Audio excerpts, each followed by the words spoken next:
What's up, everybody? Today we're talking about aftercare. Stay tuned.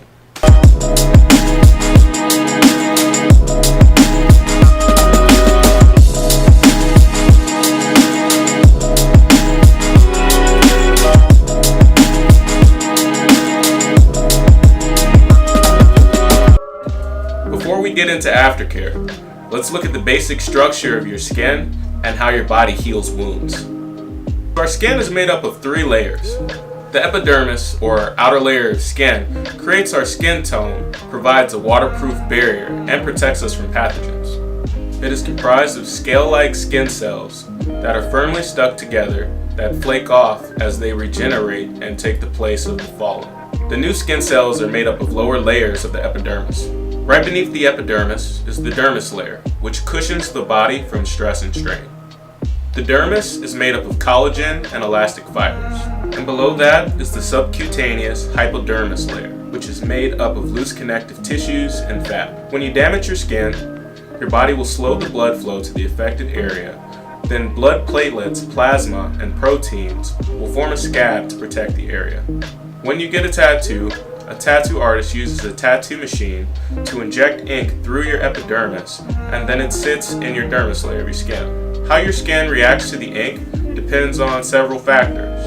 Those include your skin type, age, climate, how skilled your artist was at applying your tattoo, as well as any ink or metallurgical allergies that you may have. Although those are rare, they're not unheard of. So now that we know how the body heals itself, let's get into aftercare. Aftercare instructions are very subjective, and every artist recommends their own protocol. I'm going to discuss my personal methods for healing a tattoo, as well as some common mistakes people make with aftercare. Once you get your tattoo, the artist's job is done. They've given you a great piece of art, and now it's your turn to solidify that by taking good care of your tattoo. It's appropriate to treat your new ink for what it is, an open wound vulnerable to infection. The artist should cover your tattoo with some type of protective dressing. This will seal in any blood plasma, as well as protect your tattoo from airborne pathogens. You want to leave the bandage on for the next several hours. After a few hours have passed, remove the dressing. With clean hands, wash your tattoo with antibacterial soap, then rinse the tattoo with warm water. If you can, this is best done in the shower.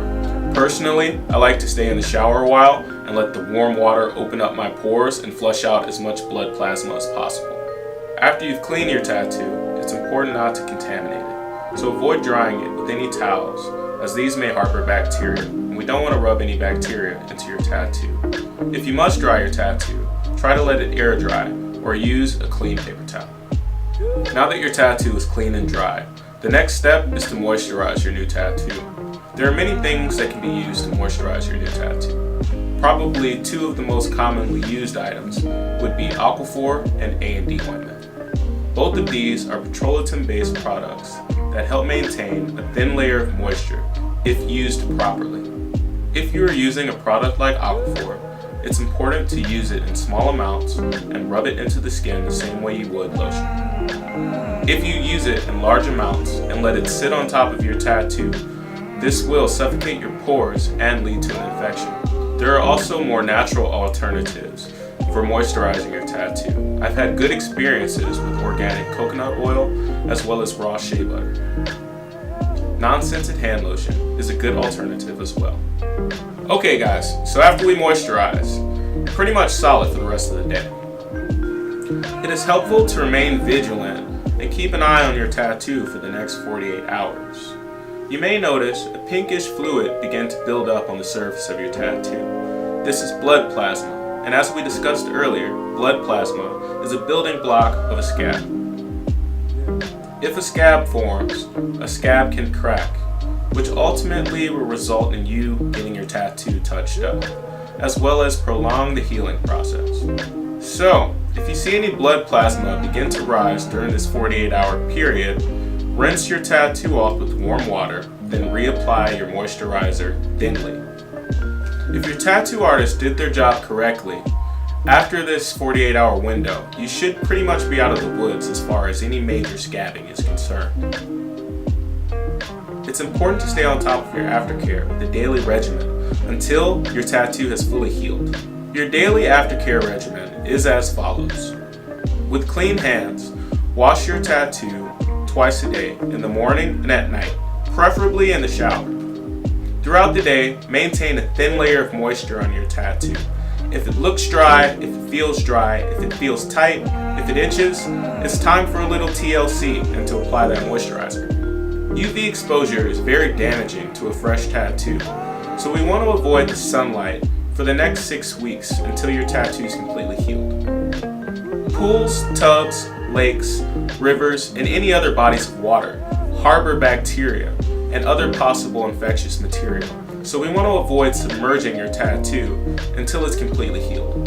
7 to 10 days into the healing process, you'll notice that your tattoo has begun to flake or peel off.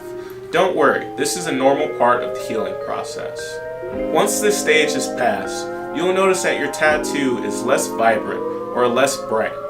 This is also normal because you're viewing your tattoo through a healed layer of your skin as well as melanin. If any scabs did happen to form during the peeling process, it's important to let them come off on their own time. If you prematurely pick at a scab, you can take the ink off with it. Alright guys, so we've made it past the peeling stage of the healing process, but our skin is still very fragile to the touch. You may notice the reflectivity of the tattoo is a lot higher than other parts of your skin during this time period, so it's still important to moisturize your tattoo daily with lotion. Once your skin is completely healed, the longevity of your tattoo depends on you and how you care for your skin. Try to limit sun exposure, as well as keeping your tattoo protected with sunblock if you know it's going to be exposed to the elements for an extended period of time. So that's it for today's video, guys. I hope you guys liked it. I hope you found it informative. If you did, hit the like button, leave a comment down below, let me know what other videos you'd like to see from me next, and subscribe to the channel. Thanks for watching. Love, peace, and happiness.